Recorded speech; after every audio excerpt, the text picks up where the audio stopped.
Ang gerang inakala ng marami nung una ay agad ring huhupa at isang isolated na gulo lamang ay tumagal na ng mahigit isang linggo at lalo pang umiinit ang bakbakan. Ang mas nakakatakot, handa na umano ang Israel na sumali sa gera anumang oras at lalo na ring umiinit ang sigalot sa pagitan ng Saudi at Houthis sa Yemen bilang senyales na lumalawak na nga ang epekto ng US-Iran war.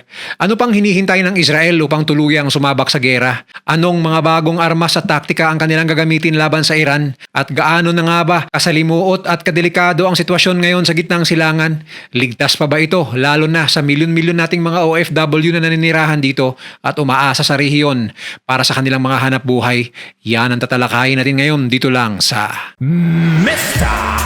Good Vibes! Handa na ang Israel. Yan ang malinaw na mensaheng ipinadala ng Tel Aviv sa Washington habang patuloy na binabayo ng Amerika ang Iran. Hindi pa opisyal na sumasali ang Israel sa pinakahuling alon ng pag-aatake pero sinabi ng mga opisyal nito na kapag nag-utos ang kanilang pamahalaan, humingi ng tulong ang Amerika o tumama ang isang Iranian missile sa Israel, maaari silang sumabak agad. Babala ni Israeli Defense Minister Israel Katz noong July 19 kapag pinaputukan ng Iran ang Israel, sasagot sila gamit ang buong lakas ng kanilang militar. Sa loob ng Israeli security establishment, lumalakas ang paniniwalang hanggat nananatili sa kapangyarihan ng kasalukuyang rehimen sa Tehran, hindi matatapos ang banta. Hindi lamang nuclear program ng Iran ang problema, kasama rito ang ballistic missiles, proxy groups at paulit-ulit na banta laban sa Israel. Kaya ang anumang ceasefire ay hindi tunay na kapayapaan. Isa lamang itong pansamantalang pahinga habang naghahanda ang magkabilang panig para sa mas malaking round. At mukhang matagal nang naghahanda ang Israel ayon sa mga ulat. Tuloy-tuloy ang koordinasyon ng Israeli Military at US Central Command. Sinusuri nila ang mga aral mula sa naunang mga operasyon, inaayos ang intelligence at gumagawa ng bagong target bank para sa Israeli military leadership. Kaya nilang bumalik sa Iran ng mas mabilis at mas malakas kung muling bubuksan ng digmaan. Sa unahan ng posibleng pag-atake ay ang F-35I Adir, ang Israeli stealth fighter na kayang umiwas sa radar, tukuyin ang air defense sites at maghatid ng precision weapons. Susuportahan ito ng F-15I Ram na kayang magdala ng mas mabibigat na bomba sa malalayong misyon at ang F-16I para sa precision strikes.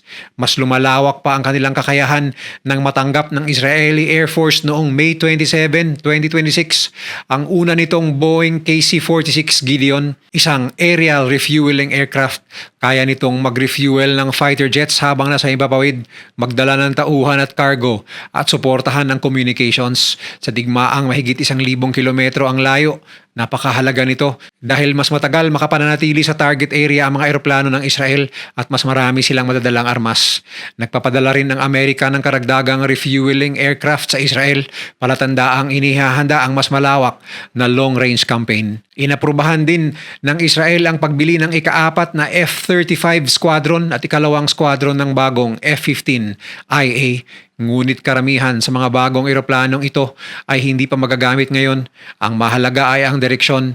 Minamadali ng Israel ang pagtatayo ng puwersang kayang magsagawa ng paulit-ulit at pangmatagalang pag-atake sa Iran. Bukod sa mga eroplano, posibleng gamitin ng Israel ang electronic warfare, cyber operations, satellite surveillance, drones at precision-guided weapons upang bulagin muna ang radar at communications ng Iran bago pumasok ang pangunahing strike force. May mga programa rin para palawigin ang range ng F-35I bagaman maraming detalye ang nananatiling lihim. Kaya gaano nakalapit ang Israel sa pagsali? Operationally, handang-handa na sila. Politically, naghihintay na lamang sila ng dahilan at utos. At habang nakapwesto ang kanilang stealth fighters, tanker aircraft, missile defense systems at intelligence units, hindi rin humihinto ang Amerika. Siyam na sunod-sunod na gabi nang lumalawak at lumalalim ang mga target sa Iran. At ang pinakahuling mga pag-ataking yon ay hindi na lamang tungkol sa Strait of Hormuz. Ganti na rin ito para sa mga sundalong Amerikano na tinamaan at napatay dahil sa Iranian missile at drone attacks. At pagsapit ng madaling araw ng Lunes, July 20, muling yumanig ang Iran. Ang pinakahuling wave ay tumama sa Iranian Military Command Centers, air defense sites, coastal surveillance facilities, missile at drone launch areas, communications networks at mga puwersang pandagat na ginagamit umano upang bantaan ng mga barko sa Strait of Hormuz. Hindi na iisang lugar lamang ang binabayo. Narinig ang malalakas na pagsabog sa Tabriz, sa Hilagang Kanluran, sa Chabahar at Konarak, sa Timog Silangan at sa industrial port cities ng Bandar Mashar at Bandar Imam Khomeini sa Timog Kanluran.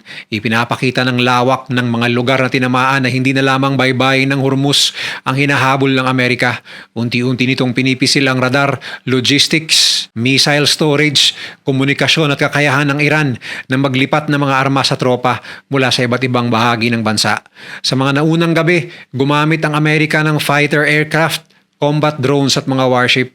Tinamaan ang underground weapon storage, surveillance stations, military logistics facilities, coastal air defenses at mga pasilidad ng IRGC. Ngunit hindi inilabas ng Amerika ang eksaktong bilang ng mga eroplanong ginamit. Dami ng bombang binagsak o uri ng missiles na pinakawalan sa pinakahuling wave. Maaaring bahagi ito ng kanilang strategy upang hindi malaman ng Iran kung gaano kalaki ang puwersa ang nakaposisyon sa rehiyon at kung saan manggagaling ang susunod na pag-atake. Pero malinaw ang mensahe ni Donald Trump. Sinabi niyang ang pinakahuling strikes ay ginawa bilang parangal sa 3 Amerikanong namatay nitong weekend. Noong Biyernes, July 17, sinalakay ng Iranian ballistic missiles at drones ang Muwafaq Salti Air Base sa Jordan.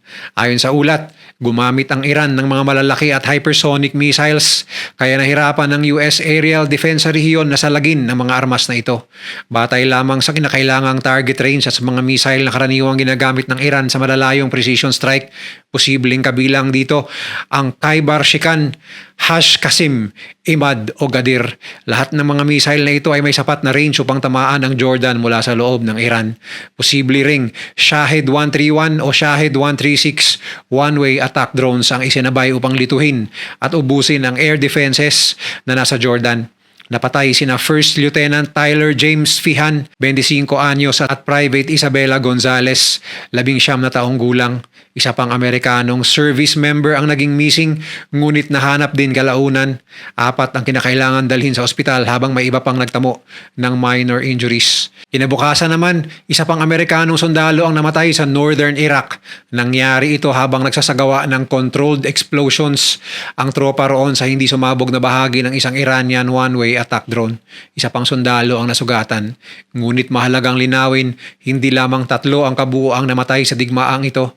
Umabot na sa 17 American service members ang nasawi mula nang magsimula ang labanan noong February 28 at maaari pang madagdagan ang bilang dahil sa paglipas ng mga araw ay lalo pang umiigting ang labanan sa pagitan ng dalawang panig. At habang gumaganti ang Amerika mula sa himpapawid at dagat, hindi naman papahuli at naghahanda ng puspusan ng Iran. At ngayon ginamit nilang muli ang kanilang pambatong armas dahil mismong Strait of Hormuz na ang muling sinasakal ng Iran sa leeg. Kasunod ng ika-9 na gabi ng pag-atake ng Amerika, naglabas ang Islamic Revolutionary Guard Corps ng isa sa pinakamabigat nitong babala. Ayon sa kanila, hanggat nagpapatuloy ang pambobomba sa Iran, sinabi nitong hindi nila pahihintulutang makalampas kahit isang patak ng langis o gas sa naturang kipot. Nangako rin ang IRGC ng isang mas malawak na punitive operation laban sa mga barko at puwersang susubok na baliwalain ng kanilang kautusan. Hindi ito simpleng pagbabanta lamang. Noong weekend, sinabi ng Iran na 2 oil tankers ang sumubok dumaan sa tinatawag nitong unsafe and hazardous southern route sa may karagatan ng Oman. Ayon sa IRGC, sumabog at naparalisa ang mga barko matapos pumasok sa lugar na maaaring may nakatanim na sea mines. May iba pang barko umanong umatras matapos makita ang nangyari, ngunit hindi pa malinaw kung talagang mina ang tumama sa mga tanker, direktang inatake ang mga ito o may ibang sanhi ng pagsabog. Kinwestiyon din ng CENTCOM ang bersyon ng Iran. Pero kahit hindi pa kumpleto ang investigasyon, nakuha na ng Iran ang gusto nitong epekto. Takot. Dapat nating tandaan na napakahalaga ng kipot na ito dahil humigit kumulang 1/5 ng pandaigdigang daloy ng langis ang karaniwang dumaraan dito. Kaya nang bumagal muli ang tanker traffic at kumalat ang balita tungkol sa mga nasirang barko, lumampas sandali sa $90 kada bariles ang presyo ng Brent crude. Bawat dagdag na panganib sa Hormuz ay mabilis na nararamdaman sa presyo ng gasolina, kuryente, pagkain, pamasahe at pagpapadala ng mga produkto sa iba't ibang bansa, lalo na sa Pilipinas. At ito mismo ang pinakamalakas na sandata ng Iran. Maaaring mas marami ang fighter jets, warships at precision missiles ng Amerika, ngunit hindi kailangang talunin ng Iran ang buong US military sa isang direktang labanan. Kailangan lamang nitong gawing napakamahal, napakabagal at napakadelikado ang pagdaan sa Hormuz. Maaari itong gumamit ng sea mines uli, anti-ship missiles, armed drones, submarines at maliliit na attack boats na kayang umatake mula sa iba't ibang direksyon. At kung susubukan ng Amerika na biliting buksan ang ruta gamit ang mga warship, maaari itong humantong sa pinakamapanganib na naval confrontation ng digmaang ito. Matatandaang nagbanta ang Iran na kapag hindi tumigil ang US sa pambobomba, ay isasagawa nila ang pinakamalaking opensiba laban sa US forces sa Strait of Hormuz. Ngunit ayon sa mga eksperto, hindi ito ganoong kadali at mas mabilis lamang itong gawin sa banta. Pilay na ang Iranian Navy at halos humina na ang kanilang puwersa sa dagat kasama na riyan ng mga barko at submarino na pinasabog ng US noong unang bahagi ng digmaan. At halimbawa ay tinuloy nga ng Iran ang banta nito at may tinamaan silang barko ng Amerika at may nasawing maraming sundalo. Tsak, mag-iiba ang senaryo at baka sa puntong yun ay isasagawa na ng US ang pinakamalaking ground offensive laban sa Iran sa kasaysayan. Ang mas nakakatakot ngayon, hindi na lamang Iran ang battlefield, kumakalat na ang putukan sa iba't ibang bahagi ng Middle East. Tinamaan na ang mga lugar sa Jordan, Kuwait at Bahrain habang sinabi rin ng Iran na nagsagawa ito ng surprise attack laban sa mga target ng Amerika at Syria at ipasok mo pa sa eksena ang girian ng Saudi at Houthis. Sa loob lamang ng ilang araw, ang dating direktang sagupaan ng Washington at Tehran ay naging serye ng pag-atake sa mga bansang nagho-host ng American bases at mga proxy ng Iran laban sa Saudi. Sa Jordan, tumunog ang air raid sirens habang paparating ang Iranian missiles. Tinarget din umano ng Iran ng mga eroplanong Amerikano sa Aqaba. Dahil dito, hindi lamang military bases ang nanganganib. Ang mga missile at interceptor ay lumilipad malapit sa mga lungsod, paliparan at commercial flight routes. Sa Kuwait, mas mapanganib ang pinili nilang puntirya. Sa ikalawang pagkakataon sa loob ng 2 araw, tinamaan ang isang power generation at water desalination facility. Nagkaroon ng sunog at nasira ang ilang electricity generators. Critical ito dahil malaking bahagi ng iniinom na tubig sa Kuwait ay nagmumula sa desalination plants. Kapag tuluyang naparalisa ang ganitong pasilidad, hindi lamang mga sundalo ang maapektuhan, milyon-milyong sibilyan ang maaaring mawala ng tubig at kuryente sa gitna ng matinding init. Sa Bahrain, patuloy ding tinatarget ng Iran ang mga pasilidad na konektado sa presensya ng Amerika. Maliit ang bansang ito at malapit ang military sites sa residential at commercial areas. Isang missile na lumihis lamang ng bahagya ay maaaring tumama sa mga bahay, hotel, daungan o paliparan. Ito ang dahilan kung bakit lalong mapanganib ang civilian airspace habang sabay-sabay na lumilipad ang ballistic missiles, attack drones, fighter jets at air defense interceptors. Maaaring biglang isara ang mga ruta, i-divert ang mga eroplano o kansilahin ang mga flight at isang maling pagkilala sa radar lamang ay maaaring magdala ng trahedyang wala ng paraan para bawiin. At maaari pang lumaki ang gulong ito kapag sumali ang Israel. Naka-high alert na ang Israeli military at naghihintay lamang ng utos. Nagbabala itong gagamitin ng buong lakas kapag muling sumama sa giyera. Malinaw na inihahanda ang kakayahan ng Israel na magsagawa ng mas malawak at mas matagal na air campaign anumang oras. At hindi na lamang himpapawid at lupa ang maaring maging battlefield. Sa timog kanlura naman nagbanta ang Iran-backed Houthi sa Yemen. Nahaharangin nila ang Saudi shipping sa Bab el Mandeb, ang pasukan patungo sa Red Sea.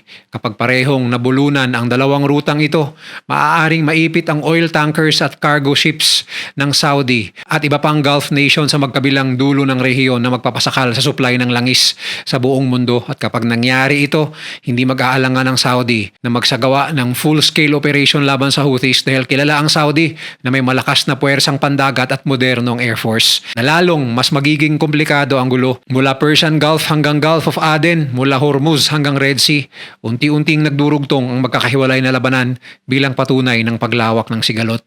At kapag tuluyang pumasok ang Israel, maaaring wala nang matitira pang regional boundary ang digmaang ito. At sa oras na naging regional war ang labanan, hindi na lamang mga bansang direktang nagpapalitan ng missile ang makakaramdaman makaramdam ng epekto. Kasama rito ang Pilipinas. Mahigit 1 milyong Pilipino ang nagtatrabaho sa iba't ibang bahagi ng Middle East. Nasa Saudi Arabia, UAE, Qatar, Kuwait, Bahrain, Jordan, Israel at Lebanon ang marami sa ating mga kababayan. Karamihan ay hindi malapit sa military bases pero sa isang digmaang gumagamit ng ballistic missiles, drones at long-range aircraft, maaaring tumawid ang panganib sa mga hangganan sa loob lamang ng ilang minuto. Kapag tumunog ang air raid siren, walang pinipili ang bumabagsak na debris mula sa missile at interceptor. Maaaring malayo ang target na military base pero pwedeng mahulog ang mga piraso nito sa residential areas, highways o lugar ng trabaho. Maaari ring tamaan ang paliparan, planta ng kuryente, desalination facility at communications network, mga pasilidad na kailangan ng lahat, sundalo man o sibilyan. Kasunod nito ang problema sa biyahe. Kapag isinara ang airspace, maaaring hindi makauwi ang mga OFW. Maantala ang deployment ng bagong manggagawa o maipit na mga pamilyang bumibisita sa rehiyon. Kapag isinara naman ang mga daungan at shipping lane, tataas ang gasto sa pagkain, gasolina at iba pang pangunahing bilihin. Pero ang pinakalantad sa peligro ay ang ating mga Filipino seafarer. Libo-libong Pilipino ang nagtatrabaho sa oil tankers, cargo ships at bulk carriers na dumadaan sa Strait of Hormuz, Gulf of Aden, Bab el Mandeb at Red Sea. Sa mga rutang ito, hindi kailangang direktang target ang isang barko upang mapahamak. Sapat na ang isang maling intelligence report, isang drone na lumihis o isang missile na napagkamalang patungo sa military vessel. Nakita na natin kung gaano ito kasakit. Noong March 6, 2024, tinamaan ng missile ang bulk carrier na True Confidence malapit sa Gulf of Aden. 2 Filipino seafarer ang nasawi habang marami pang crew member ang nasugatan. Hindi sila sundalo, wala silang kontrol sa digmaan, nagtatrabaho lamang sila upang may maipadala sa kanilang pamilya. Kaya para sa mga OFW, hindi sapat ang sabihing malayo pa ang putukan. Kailangang alam ang pinakamalapit na shelter, nakahanda ang pasaporte, gamot, tubig, emergency contacts at maliliit na emergency bags. Dapat sundin ang opisyal na abiso ng embahada at iwasan ang military installations, port at oil facilities kapag lalong sumiklab ang digmaan. Sa ngayon, may mga diplomat pa rin nagsisikap ibalik ang negosasyon mula sa Iran at US. Pero habang patuloy ang pag-aatake ng Amerika, paghahanda ng Israel at pagbabanta ng Iran at mga Houthi, paliit ng paliit ang daan patungo sa kapayapaan. Ang konkretong katotohanan, kapag sumali ang Israel, kapag kumalat ang gulo sa buong gitnang silangan, hindi na ito simpleng digmaan ng tatlong bansa. Isa na itong krisis na maaaring magpataas ng presyo, magsara ng trabaho, magpauwi ng mga OFW at muling kumitil ng buhay ng mga inosenteng Pilipino. Kung nagustuhan mo ang video na to, share mo naman sa iba at mag-subscribe ka na rin. Panoorin mo na rin yung mga videos na nasa kanan para lalo pang maubos ang oras mo.